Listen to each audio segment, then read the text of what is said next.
Welcome to clear selection. Clear selection channel पे आपका स्वागत है। आज के इस वीडियो में हम लोग चर्चा करेंगे कि बिहार लोक सेवा आयोग बीपीएससी के द्वारा जो 68वीं बीपीएससी की परीक्षा होने वाली थी, उसमें एक महत्वपूर्ण संशोधन किया गया है। वैसे इस संशोधन को, इस परिवर्तन को या तो सकारात्मक या नकारात्मक दोनों तौर पर देखा जा सकता है, लेकिन पढ़ने वाले, तैयारी करने वाले विद्यार्थियों के लिए यह सकारात्मक ही रहेगा।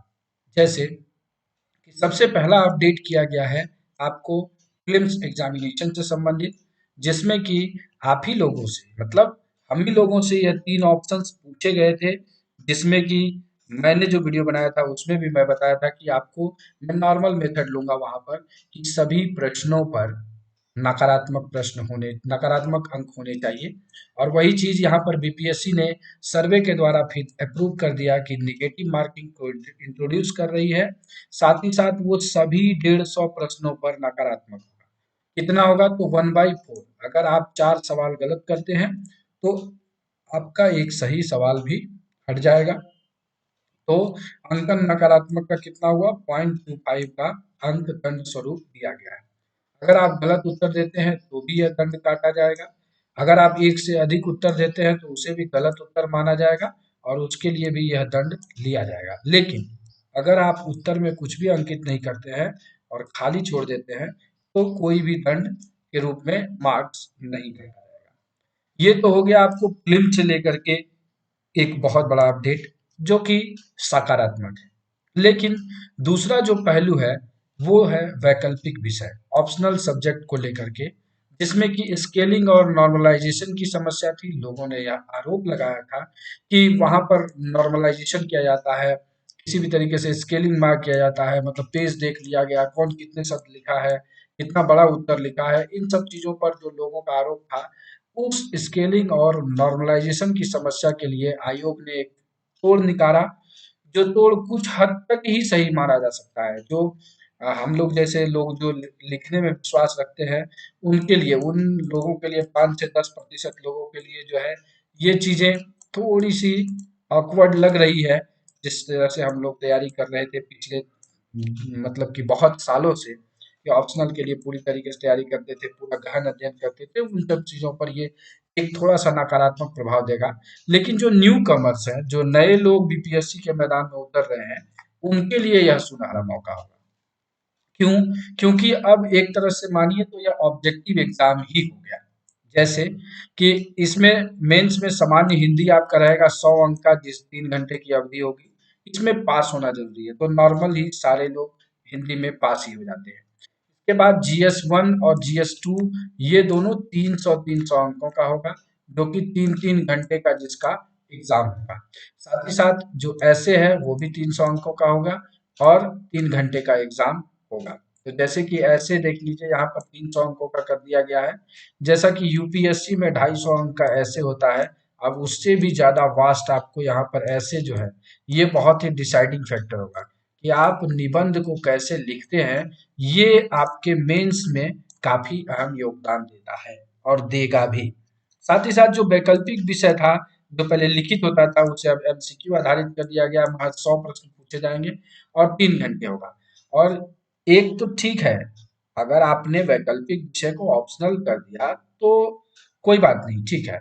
लेकिन अब क्या किया, नीचे जो पॉइंट लिखा है वह बड़ा ही शॉकिंग है, जिसमें कि सामान्य हिंदी में 30% प्राप्त करना अंक अनिवार्य है और मेधा निर्धारण में इसका जो है गणना नहीं किया जाएगा। साथ ही साथ जो वैकल्पिक विषय है, जिस पर कि हम लोग बहुत ज्यादा जोर देते थे, वो भी आपको सिर्फ न्यूनतम अंक प्राप्त करना है। मतलब मान लीजिए न्यूनतम अंक कितना, 30%। और क्या, 30% मतलब आप 30 सवाल अगर सही कर देते हैं तो आपका जो है वैकल्पिक विषय में आपको पास माना जाएगा।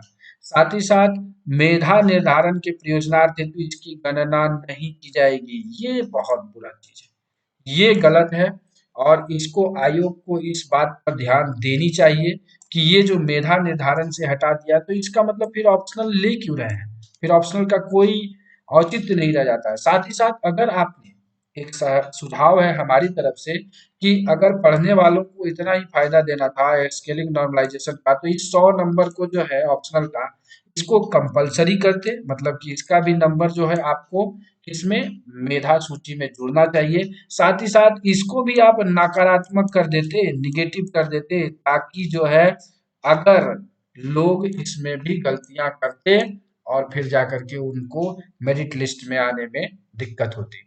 तो इस तरह करते तो पढ़ने वालों के लिए कोई दिक्कत नहीं थी, क्योंकि जिनका वैकल्पिक विषय तैयार है वो आसानी से इस एग्जाम को दे सकते हैं। वैकल्पिक पूछे चाहे सब्जेक्टिव पूछे, किसी भी तरीके से पूछे, मेरा मानना है कि वो लोग इसको सही से कर लेंगे।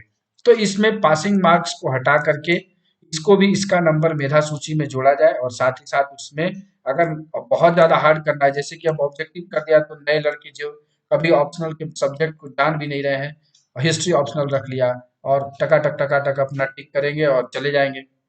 तो यहाँ पर अगर नकारात्मक अंक रखते हैं तो इससे क्या होगा कि उनके मेंस के भी तैयारी के लिए उनको डीपली पढ़ना पड़ेगा और अच्छे लड़के आगे आएंगे।